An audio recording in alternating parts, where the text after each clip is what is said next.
नाज़रीन, अवामी न्यूज़ में ख़बरनि जो सिलसिलो जारी है। हिन वक़्तु असीं तव्हांखे लाहौर मां ख़बर ॾींदा हलूं त नशे में धुत औरत पारां पुलिस एहलकार ते तशदद, बदतमीज़ी ऐं गारगद वारी वीडियो सोशल मीडिया ते वायरल।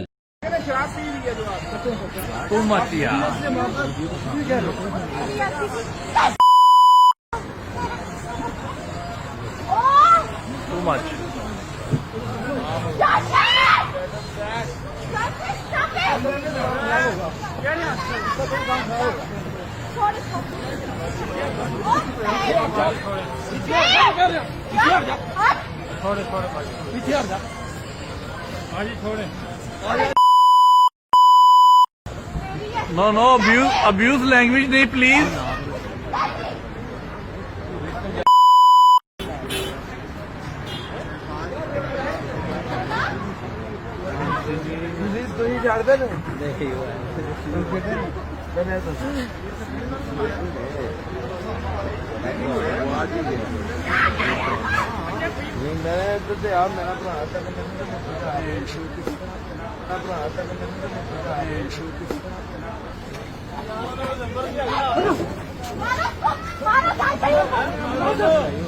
मज़ीद खबरों और तफसीलात के लिए विजिट करें हमारी वेबसाइट www.awamiNewsHD.com।